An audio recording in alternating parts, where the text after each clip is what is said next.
maganda ngayon sumakay ng bus kasi tingnan mo yung bus nandun na sa unahan, no. Dire-diretso lang sila, mayroon silang naka exclusive bus lane. Ayan, no, sa may bandang inner lane ng EDSA. Dito po tayo sa may EDSA Guadalupe ngayon. Ayan.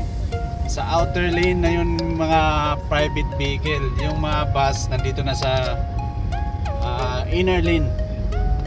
Oh, mukhang masaya pag sumakay ng bus ngayon, wala nang traffic.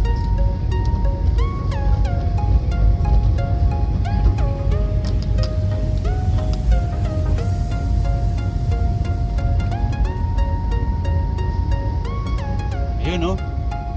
Dire-diretso lang ang bus. Ayos. Woohoo! Mukhang maganda yata ang layunin na to,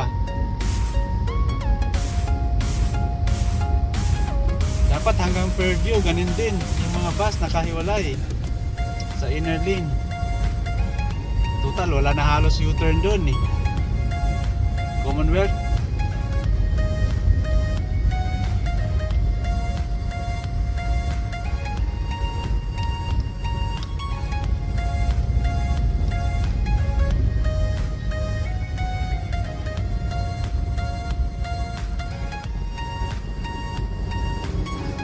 Ayun, ayun na naman ang bus, dire-diretso lang. Ayan. Nakakatuwa pala pag ganun. Natutuwa ang mga driver ng bus niyan, wala silang walang hassle sa kanila, dire-diretso lang. Ngayon magtitiis tayo mga private vehicle. Sige. Wala tayong panggasolina, traffic na. Yari. Uy, mayroong mga private na sumusunod doon, naka-hazard pa. Ano kaya yun? Legit kaya yun?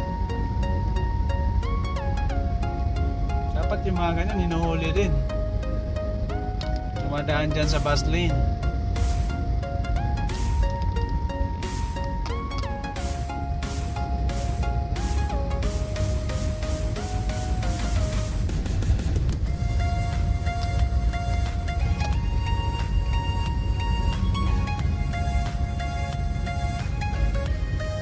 Tayo magka-traffic ngayon. Malalaman ito sa Monday.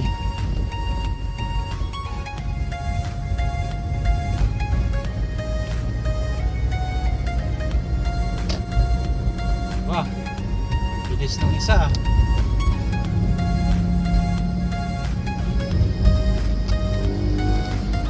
Gusto ko mag-vlog dyan sa overpass para makita yung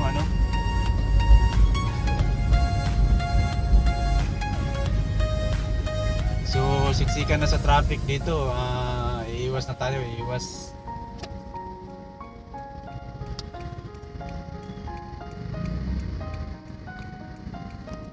Dito na tayo sa may looban.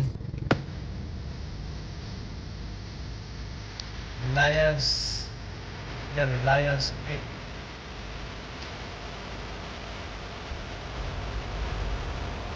Reliance Gate ng Galileo.